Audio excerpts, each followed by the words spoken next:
The Ukrainian sniper adjusted his scope and fired a .50 caliber bullet at a Russian soldier across the Dnieper River. Earlier, another Ukrainian used a drone to scan for Russian troops. 2 weeks after retreating from the southern city of Kherson, Russia is pounding the town with artillery as it digs in across the Dnieper River.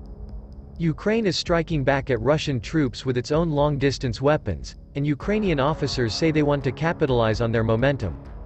The Russian withdrawal from the only provincial capital it gained in 9 months of war was one of Moscow's most significant battlefield losses. Now that its troops hold a new front line, the army is planning its next move, the Ukrainian military said through a spokesman.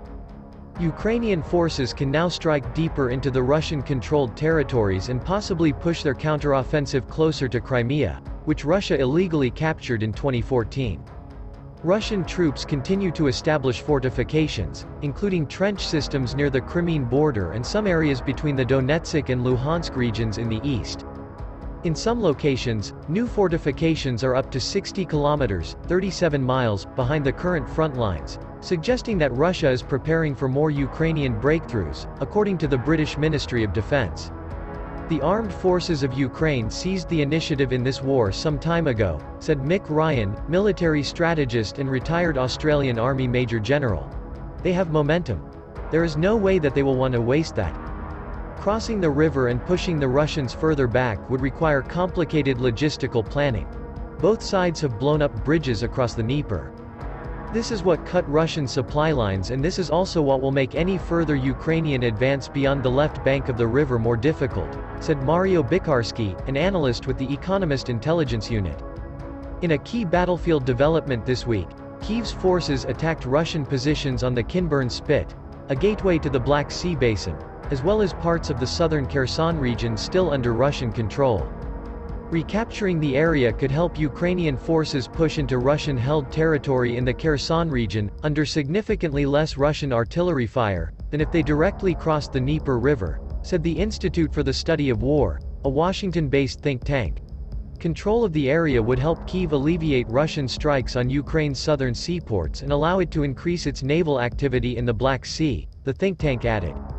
Some military experts say there's a possibility the weather might disproportionately harm poorly equipped Russian forces and allow Ukraine to take advantage of frozen terrain and move more easily than during the muddy autumn months, ISW said. Russia's main task, meanwhile, is to prevent any further retreats from the broader Kherson region and to strengthen its defense systems over Crimea, said Bikarski, the analyst. Ryan, the military strategist, said Russia will use the winter to plan its 2023 offensives, stockpile ammunition and continue its campaign targeting critical infrastructure including power and water plants. Russia's daily attacks are already intensifying. Last week a fuel depot was struck in Kherson, the first time since Russia withdrew. This week at least 1 person was killed and 3 wounded by Russian shelling, according to the Ukrainian president's office.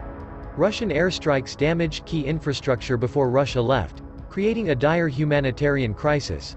Coupled with the threat of attack, that is adding a layer of stress, say many who weathered Russia's occupation and are leaving, or considering it.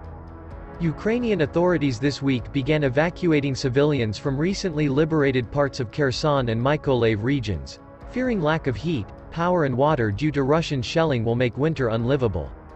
Boarding a train on Monday, Tetyana Stadnik has decided to go after waiting for the liberation of Kherson. "We are leaving now because it's scary to sleep at night. Shells are flying over our heads and exploding. It's too much," she said. "We will wait until the situation gets better."